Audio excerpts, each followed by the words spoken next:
Hello and welcome. मेरे साथ इस समय आप देख ही रहे हैं हमारे प्यारे बाबुलदा। आज मैं इनकी तारुफ जो है वो सिंगर बाबुलदा के तौर पर ही कराना चाहूंगा। मैं किसी राजनीति में नहीं पढ़ूंगा क्योंकि आज ये हमारे बीच की बात करने आए हैं, हमारी बात करने आए हैं। बाबुलदा, बहुत बहुत स्वागत है आपका। Thank you so much. इसी मतलब आज thank you so much for having me on Dainik Jagran. और आज का दिन जो है, आज दैनिक म्यूजिक का दिन है। हाँ, इसीलिए मैंने कहा कि अभी आज हम बाबुलदा, संगीतकार बाबुलदा से बात कर रहे हैं। एक्चुअली आज दिन तो नहीं कह सकता हूँ, बट ये क्षण जो है वो I am being true to my art और मेरे संगीत को जो है उसी के बारे में बात करूँ। क्या बात। बाबुलदास, मतलब सबसे पहले में आगे बढ़ने के पहले में हमारे संगीत में अलग अलग राग होते हैं, वादी स्वर, संवादी स्वर, और राजनीति में अक्सर विवादी स्वर होते हैं। तो किस तरह से कॉप अप कर रहे हैं आप इतने समय से?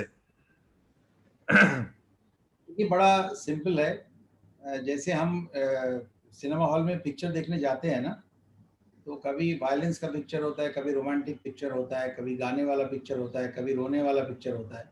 तो हम उस देखते देखते जो है ना, पॉपकॉर्न खाते हैं, चिप्स खाते हैं। जब एक पॉपकॉर्न एक चिप्स का पैकेट खत्म हो जाता है तो हम दूसरा खोल लेते हैं।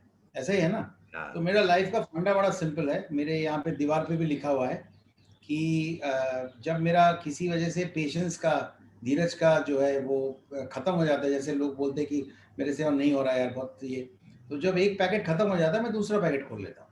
क्या बात। तो कोई पेशेंस की कमी भी नहीं होती है। कोप अप कर लेता हूँ। 6 साल हो गया। माननीय प्रधानमंत्री जी ने मुझे उनके मंत्रिमंडल में भी स्थान दिया है, almost 6 years, more than 6 years actually. तो अच्छा लग रहा है।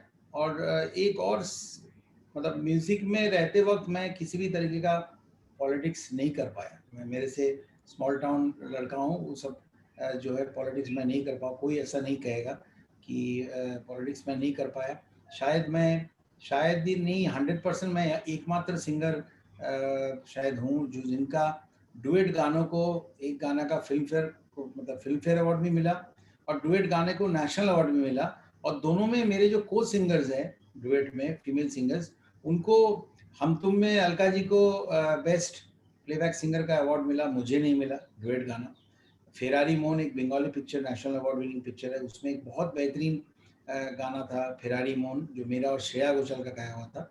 उनको नेशनल अवार्ड मिला, मुझे नहीं मिला। तो ये बोलते हैं, ऐसे कहते हैं कि गवर्नमेंट में इसके लिए बहुत लॉबिंग करना पड़ता है तभी जाके, मतलब ये दोनों बिल्कुल डिजर्विंग थे, बिल्कुल डिजर्विंग थे, इसमें कोई शक नहीं है जीतने के लिए। बट एक डुएट गाने में मेल सिंगर को ना मिले, वो थोड़ा सा दुख वाली बात होती है। तो मैं ये सब ज़िंदगी में झेल चुका हूँ। अब जब मैं मतलब पर्दे की इस तरफ से चीज़ों को देखता हूँ, तो कभी-कभी आश्चर्य होता है कि ये पॉलिटिक्स जो है वो उसमें मैं कैसे अपने आप को एडजस्ट कर लिया। और अच्छा भी लगता है क्योंकि इसमें बहुत सारे लोगों को अलग-अलग तरीके से सर्व करने का एक मौका मिलता है। और अगर आपको, आपका कैप्टन अगर नरेंद्र मोदी जी हो, तो life becomes much more easier. तो अगर पॉलिटिक्स में मैं, म्यूज़िक में मैं पॉलिटिक्स नहीं कर पाया, तो चलिए पॉलिटिक्स में ही थोड़ा-सा संगीत म्यूज़िक पैदा लाता हूँ। किया जाए। बाकी सब नॉइज़ ही है, बाकी नॉइज़ ही है ज़्यादातर, चलिए, विवादी जो नॉइज़ है। हम तो इसी बात से खुश है कि हमारे बीच के बाबुलदा एक जगह पर है और अच्छा काम कर रहे हैं। खैर, थैंक यू। अभी अचानक ऐसा क्या वो यूरेका क्षण हुआ कि आपको लगा कि अब एक गाना होना चाहिए सुरीला? देखिए, ये शायरा जो है ये 2017 में जो है इसका एक ख़्याल, मतलब बहुत लोग फ़ेसबुक में, ट्विटर में, सोशल मीडिया में नॉर्मल किसी के भी घर में मैं जाऊँ, तो मैं या कोई फ़ंक्शन में भी जाऊँ, मैं by one get one free हूँ। मुझे अगर कोई मंत्री के तौर पे दिया जलाने के लिए, इनॉग्रेशन दिया जलाने के लिए बुलाते हैं, तो बिल्कुल मेरे से एक्सपेक्ट करते हैं कि मैं उनको 2 कली गा के सुनाऊँ। और जब कोई चैरिटी प्रोग्राम में लोग मुझे गाना गाने के लिए बुलाते हैं, जैसे सन्मुखानंद में बहुत सारे ऐसे शोज़ मैं करता हूँ, तो और फुल भी जाता है वो शोज़। तो वहाँ पे जब जाता हूँ, उनको वो बोलते हैं कि भाई ऐसे बड़े प्रोग्राम में कभी किसी मंत्री को या मेयर को, किसी को बुलाया जाता है दिया जलाने के लिए, अब तो ये खुद ही मंत्री है, तो इनसे पहले दिया भी जला लेते हैं, फिर गाना भी गाओ। तो I am by one get one free. In any case. तो 2017 में ऐसे बहुत, मतलब सोशल मीडिया में ऐसे बहुत लोग होते हैं जो लिखते हैं कि भाई आप क्या पॉलिटिक्स में आने के बाद क्या आपने गाने को आपने छोड़ दिया, क्या गाने के साथ आपने, are you not being true to your art. और ऐसे भी लोग होते हैं जो मेरे समर्थक है और मेरे गाने सुनना चाहते हैं, लेकिन जो जैसे एज ए सिंगर प्यार तो मुझे सब जगह से मिली थी, उसमें कोई मतलब मेरे सपोर्टर और ऑपोजिशन ऐसा तो कोई था नहीं। तो ऐसे बहुत ऑपोजिशन के लोग भी लिखते हैं कि मैं आपके राजनीतिक मतादर्श से जो है मैं सहमत नहीं हूँ, लेकिन सिंगर बाबुल सुप्रियो को प्यार करता हूँ, तो आप कुछ गाना हिंदी में क्यों नहीं करें। बांग्ला में मैं बहुत किया, लास्ट ईयर मिर्ची अवार्ड भी जीता, बहुत सारे हिट गाने हैं, एक्टिंग भी किया। श्रीजीत मुखर्जी, कौशिक गांगुली, शिव प्रसाद सब नेशनल अवार्ड विनिंग डायरेक्टर्स हैं, उनके पिक्चर में विलेन का रोल्स अदा किया, वो भी काफ़ी नॉमिनेशन वगैरह, तो बांग्ला में बहुत किया। लेकिन दिल्ली में रहता हूँ, लेकिन हिंदी गाना बहुत दिन से नहीं किया, ये एक इल्ज़ाम थी मेरे ऊपर। तो 2017 से ये काम हुआ, शुरू किया था प्रीतम के साथ। और जैसे प्रीतम का एक मेरा दोस्त है बहुत पुराना, कलकत्ता से हैं हम लोग, तो एक उसका बहुत अच्छा मुहिम है, जिसको मैं कंपनी नहीं कहूँगा, मैं कहूँगा कि एक इंस्टीट्यूशन है जहाँ पे यंग लड़कों को वो जैम 8 स्टूडियोज़ के का जो बैनर उसने बनाया, उसमें उन लोगों को कंपोज करने का मौका देते हैं कि वो अपना म्यूज़िकल एबिलिटीज़ को लोगों के सामने लाएँ। तो ऐसी जैम 8 के 3 लड़के, आकाश, कौशिक, गुड्डू, ये तीनों मिलके ये गाना बनाया। और 2017 से 2020 मतलब एग्जैक्टली 3 साल लगा, अक्टूबर 2017 में शुरू किया था, वो भी बिजी रहता है, मैं भी बॉम्बे जाना बिजी रहता हूँ, तो 3 साल लगा भले, लेकिन जो मुझे दिख रहा है इस वक्त कि ऑलमोस्ट 2 मिलियन के करीब उसके व्यूज़ है, बहुत अच्छा लग रहा है। और देखिए जैसे आप मोबाइल को चार्ज नहीं करेंगे तो उसकी बत्ती बुझ जाएगी, वैसे ही मैं बाबुल सुप्रियो जो है, अगर मैं मेरे म्यूज़िक से अपने आप को थोड़ा-सा चार्ज नहीं रखूँगा, वही मेरा फॉर्म ऑफ मेडिटेशन है। तो दिन में रात को 12-1 बजे क्यों ना हो, अगर 1 घंटा मैं अगर म्यूज़िक से सुर नहीं लगाऊँ, तो कहीं न कहीं जो है मेरे भी दिमाग की बत्ती जो है, I don't want to be a hypocrite, कि बस लोगों के काम में मैंने अपने आप को निमज्जित कर दिया हूँ, बिल्कुल निमज्जित किया हूँ। लेकिन जो 1 घंटा मी टाइम है जो अपने लिए चाहिए, उसमें संगीत ही मेरा ज़रिया होता है, क्योंकि सुर ईश्वर है, ऐसा बचपन से हम सुनते आए हैं, मेरे दादाजी जिनसे मैंने गाना सीखा है, तो वो जुड़ाव मेरी है। और एक बात और है कि मैं पॉलिटिक्स करके पॉलिटिक्स में नहीं आया, मैं संगीत के ज़रिए मुझे जो प्यार मिला, उसी में एक मौका आया कि मैं क्या जिन लोगों से मुझे प्यार मिला या जहाँ से मैंने कमाया, क्या उनको मैं कुछ वापस कर सकता हूँ।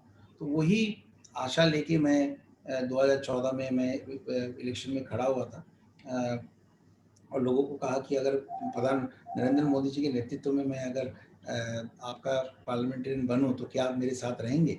तो 2014 में मुझे बंगाल से, आपको मालूम है कि एक ही मात्र सीट आई थी, तो वो मैं जीता था।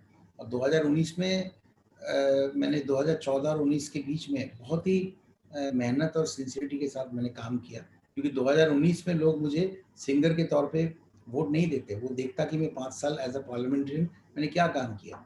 तो मुझे 2014 से 3 गुना ज़्यादा वोट से मुझे 2019 में जीत हासिल हुई, 2 लाख वोट से मैं जीता। तो यही है कि मैं कभी भी संगीत के साथ गद्दारी नहीं कर सकता हूँ, और अगर करूँ तो मुझे गिल्ट होगा। तो जैसे देखिए टेबल में पूरा फाइलें भरी पड़ी हुई है, कल अमित शाह जी बंगाल जा रहे हैं, 2 दिन का उनका टूर है, बहुत रिस्पॉन्सिबिलिटीज़ है, प्रेस कॉन्फ्रेंसेस ये वो के साथ रहना, मीटिंग्स, बहुत कुछ है, उसका पूरा का पूरा टेबल भरा पड़ा हुआ है। लेकिन उसके बीच में जो ये चाय आ रही है, पास में थोड़ा सा मखाना रखा हुआ है, ये जो 15 मिनट का अगर मैं ब्रेक लेके लोग बाहर चले जाते हैं छत पे सिगरेट पीने, मैं टी टोटलर हूँ, सिगरेट विगरेट भी पीता नहीं हूँ, तो ये जो 10-15 मिनट आपके साथ म्यूजिक के बारे में गुफ्तगू कर रहा हूँ, शायरा के बारे में, उससे मुझे वो ऊर्जा मिल जाती है कि जो सुबह 8:30 से काम कर रहा हूँ, एक थोड़ा सा आधा घंटा का ब्रेक हो, फिर I will give I go back to my work and do my responsibility. उसके क्योंकि मैं अपना काम जो रिस्पॉन्सिबिलिटी है एज अ पब्लिक रिप्रेजेंटेटिव, उसको बहुत ही दिल से करता हूँ, सच्चाई के साथ करता हूँ। उसलिए अगर मैं 1 घंटा म्यूज़िक के लिए रात को निकालूँ, तो मुझे एक तो किसी भी तरीके से गिल्ट नहीं होता है कि मैं पॉलिटिक्स से हट के कुछ और काम करके वक़्त ज़ाया कर रहा हूँ। और दूसरी बात, अगर आप देखेंगे फ़ेसबुक में, ट्विटर में, एक आदमी ने भी मुझे गाली नहीं दिया। सबने इस गाने के लिए जो मैंने गाना निकाला, उसके लिए मुझे विश किया। और ये भी देखिएगा कि बहुत सारे लोग बोलते हैं कि वो लिख रहे हैं कि मैं आपका समर्थक नहीं हूँ, आपको वोट भी नहीं दूँगा, लेकिन आपके एज़ अ सिंगर मैं आपको बहुत प्यार करता हूँ। जैसे आज मुझे आप एज़ अ सिंगर इंटरव्यू कर रहे हैं, इसमें पॉलिटिकल क्वेश्चन आप करेंगे नहीं। वही मतलब कल कल हमारा इंटरव्यू कल होने वाला था, लेकिन समय नहीं था। मैंने कहा नहीं, बाबुलदा जब बोलेंगे, जब उनके पास समय होगा तब करेंगे, क्योंकि उनके ऊपर ज्यादा रिस्पॉन्सिबिलिटी और प्रेशर है। तो खैर, मैं इसका सराहना करता हूँ और सही में कल मैं थोड़ा-सा मैं जैसे अभी आपको पूरा कंसंट्रेशन के साथ दिल से बात कर रहा हूँ, आप फ़ील कर रहे हैं। एक बंगाली जब इतनी हिंदी बोल लेता है, तो वो दिल से ही बोलता है। यस बिल्कुल सही बात है। तो मैं प्योर बंगाली हूँ, मुझे हिंदी बिल्कुल नहीं आती थी। लोग मज़ाक उड़ाते थे बॉम्बे में मेरी। तो नहीं, मैंने आप बहुत बहुत ही अच्छी हिंदी बोलने लगे हैं अब, माशाल्लाह। ये मैंने इसके लिए मैंने बहुत मेहनत भी की है, क्योंकि मुझे लग रहा था कि मन की भाव जो है उसे मैं व्यक्त नहीं कर पा रहा हूँ। और अगर हिंदी गाने गा रहा हूँ तो भाषा को अगर आप प्यार करें, तो रोमांटिक गाना गाता हूँ उसमें हीरोज़ उसे यूज़ करके बड़े-बड़े सुंदरियों को वो कर लेते हैं। तो मैं अगर हिंदी को थोड़ा प्यार दूँ तो क्या उसे मैं अपना नहीं सकता हूँ? बिल्कुल सही। तो ये अब हिंदी में बोलने लगा हूँ अच्छी तरह। क्या बात। तो बबुल दा, अगर शायरा की बात करें तो मतलब 2 मिलियंस तो वैसे ही हो गया है अभी, और मतलब अश्वमेध जारी पहुँचने वाला हूँ इस पे। है ना? तो किस तरह से अगर मैं यूएसपी की बात करूं, जब आपके सामने ये गाना आया या आपने तय किया कि यार ये कमाल है, आपके हिसाब से इसकी क्या खासियत कहना चाहेंगे कि यार ये गाना इसलिए हिट हो रहा है? देखिए, एक तो मैंने बहुत दिन के बाद हिंदी में एक गाना रिलीज़ किया, तो एक वो बात है। दूसरी बात आई थिंक जो मुझे लिख रहा है, देखिए from Rajyavardhan Rathore to Smriti Irani to all my colleagues, Sunidhi, Shaan, Shreya, Kailash Kher, Mika, सब जो हरिहरन जी, सब जो लिख रहे हैं, सब कह रहे हैं, राजेश रोशन जी जिन्होंने मुझे कौना प्यारा दिया था, ललित जी, सब ये कह रहे हैं कि you are sounding very fresh and very different, very when they sing different, I can make out that they are probably saying that I'm sounding better, young, fresh, सब तारीफ कर रहे हैं। तो यूएसपी अगर आप गाने की टाइम की अगर बात करें कि हमने क्या अलग चीज़ ट्राई की है, तो ये मैं कहूँगा पूरा क्रेडिट मैं प्रीतम को दूँगा, उन 3 लड़कों को दूँगा कि उन्होंने मुझे बहुत हाई स्केल में गाने के लिए मुझे फ़ोर्स किया कि दादा, मैं बोला कि देखिए बैरिटोन वॉइस जो बोलते हैं 70 एमएम वॉइस जो है, वो गा के मैं वैसे ही गाता रहा हूँ हमेशा। तो हेड वॉइस में गाने की जो है, एक है कि लोग बोलते थे पेट से गाओ, एकदम सुर लगा के पेट से गाओ, वही हमने सीखा है। लेकिन हेड वॉइस यूज़ जो है करके बहुत हाई में गाना, ये हमने बहुत ज़्यादा किया नहीं है, मैं एकदम सच के साथ बोल रहा हूँ। सोचता हूँ मैंने किया था, फ़ॉल्सेटो किया था, एमटीवी अवार्ड भी मिला था, बट दैट उसके बाद ज़्यादा किया नहीं है। तो ये लोगों ने मुझे बहुत हाई में गवाया और मैं पहले बहुत स्केप्टिकल था, बट प्रीतम ने भी बोला कि बहुत अच्छा साउंड कर रहा है, आप गाओ, देखो बहुत अच्छा लगेगा। तो मैंने गाया और अभी जब मैं खुद को सुन रहा हूँ, तो मुझे लग रहा है कि सही में मैं अलग साउंड कर रहा हूँ। और अगर लोग कह रहे हैं कि यंग, फ्रेश साउंड कर रहा हूँ, तो बहुत अच्छी बात है। तो ये पूरा क्रेडिट मैं उनको दूँगा। और एक बहुत मज़ेदार चीज़ थी, जब प्रीतम इन लड़कों को बुलाया और मुझे कंपोज़िशन सुना रहे थे, तो कि कौन-सा हम करने जा रहे हैं, तो उसमें ये एक्चुअली मुखड़ा एक अलग गाना था और अंतरा एक अलग गाना था। अच्छा। तो जब दोनों गाने मुझे सुनाया गया, 3-4 गाने सुनाया, तो मुझे कैसे लगा जैसे कि इसके मुखड़ा के साथ दूसरा गाना को अगर मैं जोड़ दूँ तो वो अंतरा हो जाता है। मुझे लगा कि दोनों गाने दिस, तो मैंने वो सजेस्ट किया, एवरीवन वाज़ स्माइलिंग कि ये कैसे 2 गाना, जब हमने मिक्स किया तो सही में लगा कि जैसे एक ही गाना मतलब है। ये 2 गाना साथ में ही। और ये देखिए ये सब चीज़ें जो है ये घट जाती है। ये these things happen, things fall into place. और ऐसे टाइम पे गाना रिलीज़ हो रहा है, ये प्लान्ड नहीं था।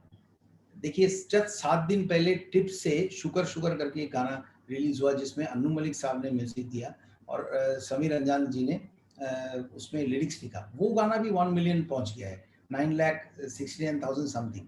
तो बिटवीन 7 डेज मेरे 2 कंप्लीटली अलग गाने रिलीज हुए। वो भजन है और ये एकदम रोमांटिक पॉप गाना है। दोनों को अगर मिला के आप देखिए तो 3 मिलियन के करीब मेरा एक हफ्ते में, in less than a week, views हुए गाने का। तो लोग जो प्यार दे रहे हैं वो बहुत अच्छा लग रहा है। और शायरा और शुकर शुकर के सिंगिंग स्टाइल में भी बहुत डिफरेंस है। शुकर शुकर एकदम ट्रेडिशनल जैसे भजन होते हैं वैसा है, बैरिटोन सिंगिंग भी है। और इसमें एकदम अलग हेड वॉइस। और मुझे एक चीज़ का मैं अपने आप को थोड़ा क्रेडिट दूंगा, मैं हर साल जो है एक 20 दिन का समय निकाल लेता था अपने लिए। मैं हर साल ऑलमोस्ट अप्रैल मई में अमेरिका टूर तो होता ही था, शोज़ के टूर होते थे। तो शोज़ जब टूर खत्म हो जाता था, मैं एक 15-20 दिन का छुट्टी ले लेता था, जब मैं बिल्कुल अकेला होता था। और सैन फ्रांसिस्को, लॉस एंजलिस में मेरे बहुत अमेरिकन दोस्त हैं। उनके साथ मैं अलग-अलग स्टूडियोज़ में, कोई गिटारिस्ट था, कोई रिकॉर्डिस्ट है, तो कभी पैरामाउंट स्टूडियो, कभी डिज्नी, को अलग-अलग स्टूडियोज़ में मैं घूमता था। और वहाँ पे मुझे एक शख्सियत के साथ मेरी मुलाकात हुई थी, गैरी कटोना उनका नाम था। मुझे पता चला था कि वो लॉस एंजलिस में बहुत नामचीन ट्रेनर है, वोकल ट्रेनर है, वॉइस ट्रेनर है, जिन्होंने एंड्रिया बोचेली वगैरह सबको ट्रेन किया है। तो मैं जो 8-10 दिन वहाँ पे था, 10 दिन मैंने उनके पास वो ट्रेनिंग लिया, उनके घर पे जाके, अरे बेवरली वाह। हिल्स में घर पे जाके वो ट्रेनिंग लिया। और ये प्रसून जोशी जी को मालूम है, क्योंकि जब मैं ट्रेनिंग ले रहा था, मैं वहाँ से उनको, कल रात को भी बात हो रही थी, मैं उनको टेक्स्ट कर रहा था कि एक एकदम अलग टाइप का सिंगिंग जो है वो मुझे कहा, ये जो है हम लोग ज्यादा करते नहीं है, तार सप्तक में चिल्लाना। तो वो जो मैंने ट्रेनिंग ली थी, अलग अलग कुछ रियाज करने के तरीके उसने मुझे बताया। अब ये हेड सिंगिंग में वो सारी चीजें मुझे काम आ गया। तो nothing that you learn in life actually goes in waste, you know. बिल्कुल सही। तो ये मेरे लिए एक बड़ा इंट्रोस्पेक्टिंग और बड़ा एक अच्छा एक जर्नी रहा, ये गाना, दोनों गाना साथ में आना और मिला के 3 मिलियन व्यूज होना। क्या और शायरा में एकदम पुराना वाला बॉलीवुड का ब्लू जैकेट पहन के, ये बहुत दिन से मैंने किया नहीं। और अगर आप उस गाने को भी देखेंगे तो वीडियो में आपको दिखेगा, जिसका स्टोरी कॉन्सेप्ट सब मेरा है, वो लगेगा कि मैं पुराना शाहिब जो नामचीन एक्टर है बंगाल का, उसने मेरा बचपन का किरदार निभाया। तो मैं जैसे मेरे पास को रिविजिट कर रहा हूँ और पूरा घूम घूम के मैं सारी चीज़ें देख रहा हूँ, अपने आप को देख रहा हूँ, कैसे यंग एज में मैं गाता था, कैसे शायरा मेरे साथ होती थी, कैसे स्टेज में मैं गाता था और कैसे वो हंसती थी। और जैसे मैं उस ऑडियंस में खड़े हो गए, अपने आप को, पुराने बाबुल सुप्रियो को मैं देख रहा हूँ। और फिर उसके बाद आप देखेंगे दरवाजा से मैं बाहर आता हूँ और मेरा पुराना, इससे मैं वही शॉल दिया हुआ, आज के जो पॉलिटिशियन वाला चीज है, वो उसमें मैं बदल जाता हूँ। तो ये जो क्या ट्रांजिशन ऑफ लाइफ है, उसी को हमने दिखाने की कोशिश की। क्या बात। तो बबुल दा, मतलब क्या मैं आपसे ये गुजारिश कर सकता हूँ कि कुछ लाइनें सुना दें आप? कर चुके हैं, ऑलरेडी कर चुके हैं, मैं समझ गया। झूठा सा ये जहां, ना मेरा कुछ यहाँ, आई तू रूबरू, तो पाया सब यहाँ। एक बार और गाना ले लीजिए। जी जी। झूठा सा ये जहां, ना मेरा कुछ यहाँ, आई तू रूबरू, तो पाया सब यहाँ। जरा जरा इश्क बाजी हो, तेरी मेरी आधी आधी हो, लफ्जों की सौदेबाजी हो, शायर मुझे भी बना तूने दिया, शायरा तू है कोई, शायरा मेरी हुई, तुझ तक मेरा दायरा, तुझको पढ़ लूं शायरा। क्या बात है। क्या थैंक बात यू। है। और देखिए, देखिए, अगर आपको एक लास्ट चीज़ बताऊं, मैं जी सही में सुबह से बहुत काम किया, तो मेंटली थोड़ा थका हुआ था। तो जो आप सवाल कर रहे हैं उसमें मेरे जवाब थोड़े लंबे हो रहे हैं, मैं समझ रहा हूँ, क्योंकि मैं दिल से जो चीज़ें आ रही है वो बता रहा हूँ। हर इंटरव्यू इतना लंबा दे नहीं पाता हूँ मैं, लेकिन मैं बात कर रहा हूँ। अगर आप, जो आपने शुरुआत में सवाल किया था, मैं जवाब देना भूल गया कि मैं कैसे संभालता हूँ। मैं चीज़ों को ना थोड़ा सिंपल रखता हूँ कि गाने एज ए सिंगर मैं अलग अलग जगह पे था, अलग अलग ऑडियंस को मिलता था, वो अलग अलग गानों के रिक्वेस्ट करते थे। मेरा ये दायित्व तो होता था कि जितने सारे रिक्वेस्ट मैं हो सके उसे गाऊं मंच पे और उनको खुश करके आऊं। आज अगर आप देखें तो मेरा काम वही है, मैं लोगों के पास जाता हूँ, उनका रिक्वेस्ट लेता हूँ और कोशिश करता हूँ कि उनसे ज़्यादा से ज़्यादा रिक्वेस्ट जो है मैं उसे पूरी करूँ। बस रिक्वेस्ट का जो नेचर है वो बदल गया है। उस वक़्त गाने का रिक्वेस्ट आता है, अभी कोई बोलता है कि यहाँ पे पासपोर्ट ऑफिस ये करा दीजिए, ये जो है ये हॉस्पिटल का एक नया विंग करा दीजिए, यहाँ पे लेवल क्रॉसिंग में बहुत देर तक गाड़ियों को खड़ी होना पड़ता है, हॉस्पिटल के मरीज जो है वो तकलीफ में आते हैं, स्कूल के बच्चे, तो यहाँ पे एक फ्लाईओवर बना दीजिए। जगह जगह पे सड़कें, सोलर लाइट्स जो है हमारे माननीय प्रधानमंत्री रिन्यूएबल एनर्जी के लिए जो हम ग्रीन इंडिया की तरफ जाने की कोशिश कर रहे हैं कि गाड़ियों में जब मैं environment forest climate change minister हूँ तो वो भी मेरे दायरे में आता है।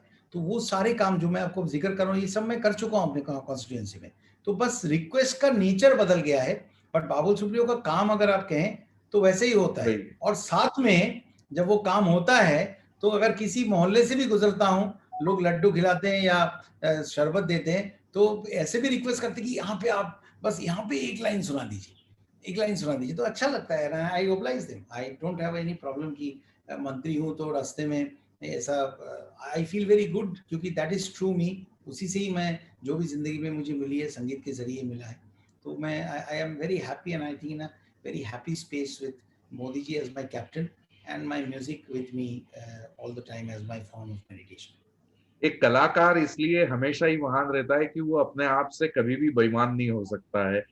तो हमको पूरा विश्वास है कि बाबुल्दा कहीं भी रहेंगे, अंदर से कलाकार है और वो अच्छा ही काम करेंगे, वो राजनीति हो। ये लैपटॉप है, ये लैपटॉप है, लोग कंप्यूटर के साथ जो कीबोर्ड होता है वो उसके नीचे एक ट्रे होता है ना, उसको खींचता है तो कीबोर्ड निकलता है। मेरे पास भी वही ट्रे है, मैं भी उसे खींच रहा हूँ, लेकिन अंदर से कीबोर्ड ही निकल रहे हैं, लेकिन म्यूजिकल कीबोर्ड है।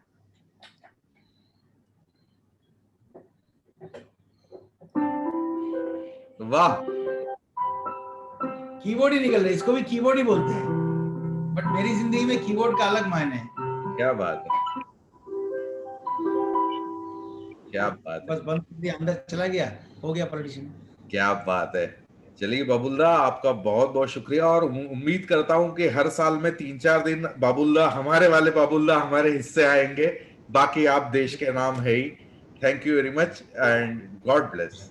Thank you so much, all the best, all the best, thank you. आज मैं ऐसे अपने बेटे से बात कर रहा था तो उसने मुझे एक छोटा 12-13 साल का, उसने बहुत अच्छा आइडिया दिया कि मैंने कहा बाबुल्दा का इंटरव्यू कर, तो उनको बोलो ना सारे इंजीनियरिंग कॉलेज में कंपटीशन करा दे कि ये स्मॉग कैसे खत्म होगा। मैंने कहा हाँ यार, अच्छा आइडिया है। नहीं, एक्चुअली दिल्ली में, आप तो दिल्ली से इंटरव्यू कर रहे हैं।